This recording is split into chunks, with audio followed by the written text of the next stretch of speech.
ಜಂತರ್ ಮಂತರ್ ದೇಶಕ್ಕೆ ಒಂದು ದೊಡ್ಡ ಸಂದೇಶ ರವಾನಿಸಿದೆ. ಕಾಕ್ರೋಚ್ ಜನತಾ ಪಾರ್ಟಿಯ ಕರೆಗೆ ಸಿಡಿದೆದ್ದ ದೇಶದ ಯುವ ಜನತೆ ಸಂಸತ್ ಮುತ್ತಿಗೆಗೆ ಕೂಡ ಪ್ರಯತ್ನ ಮಾಡಿದೆ. ಪೊಲೀಸರ ಲಾಠಿ ಚಾರ್ಜ್, ಹೊಗೆ ಬಾಂಬಿಗೂ ಸೊಪ್ಪು ಹಾಕದ ಯುವಕರು ಕೇಂದ್ರ ಸಚಿವ ಧರ್ಮೇಂದ್ರ ಪ್ರಸಾದರ ರಾಜೀನಾಮೆಗೆ ಬಿಗಿಪಟ್ಟು ಹಿಡಿದಿದ್ದಾರೆ. ಇಷ್ಟೆಲ್ಲ ಕೋಲಾಹಲ ದೇಶದ ರಾಜಧಾನಿಯಲ್ಲಿಯಾದರೂ ಗೋಧಿ ಮೀಡಿಯಾ ಮಾತ್ರ ಮೌನ ವಹಿಸಿ ಯಥಾ ಪ್ರಕಾರ ತನ್ನ ಸ್ವಾಮಿನಿಷ್ಠೆ ಪ್ರದರ್ಶನ ಮಾಡಿದ್ದು ಈ ದೇಶದ ದುರಂತ.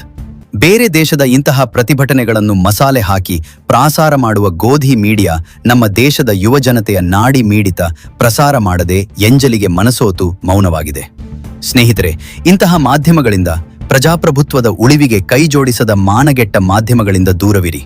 ಇಂತಹ ಮಾಧ್ಯಮಗಳನ್ನು ನೋಡ್ತಾ ಹೋದರೆ ನಿಮ್ಮ ಆತ್ಮದಲ್ಲಿರುವ ಪ್ರಜಾಪ್ರಭುತ್ವ ನಾಶವಾದೀತು, ಎಚ್ಚರ.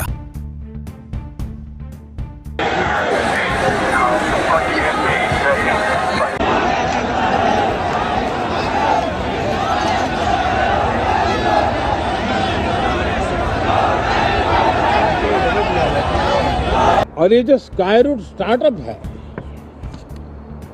उसमें जो नौजवान काम कर रहे हैं, मुझे बताया गया उनकी पूरी टीम की जो एवरेज एज है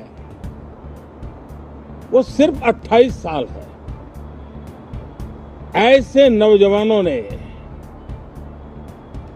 ये काम करके दिखाया है. मैं किसी 56 साल के नौजवान की बात नहीं. ಯುವಕರಲ್ಲಿ ನೀಟ್ ಪರೀಕ್ಷೆ ಹಗರಣದ ರೂವಾರಿಗಳ ಬಗ್ಗೆ ಆಕ್ರೋಶ ಇದೆ. ಹೋರಾಟಕ್ಕೆ ಇಳಿದಿದ್ದಾರೆ. ಆದರೆ ಪ್ರಧಾನಿ ಮೋದಿ ಮಾತ್ರ ಪ್ರತಿಪಕ್ಷದ ನಾಯಕ ರಾಹುಲ್ ಗಾಂಧಿ ಟೀಕಿಸಲು ಮಾಧ್ಯಮಗಳ ಮುಂದೆ ಬರುತ್ತಾರೆ. ಯುವಕರ ಸಮಸ್ಯೆಯ ಬಗ್ಗೆ ದೇಶದ ಪ್ರಧಾನಿಯೂ ಮಾತನಾಡುವುದಿಲ್ಲ. ಪ್ರಧಾನಿಗೆ ಯುವಕರ ಹೋರಾಟದ ಬಗ್ಗೆ ಗೋಧಿ ಮಾಧ್ಯಮಗಳು ಪ್ರಶ್ನೆ ಕೇಳುವುದಿಲ್ಲ. ಜನತೆ ಮಾತ್ರ ರಸ್ತೆಗೆ ಈ ಪರಿ ಬಂದು ಮೊದಲ ಬಾರಿಗೆ ಮೋದಿ ಸರ್ಕಾರಕ್ಕೆ ನಡುಕ ಸೃಷ್ಟಿ ಮಾಡಿದೆ. ಸರ್ವಾಧಿಕಾರಿ ಧೋರಣೆಗೆ ಎಚ್ಚರಿಕೆ ಗಂಟೆ ಬಾರಿಸಿದ್ದಾರೆ. News bureau, TV10 news.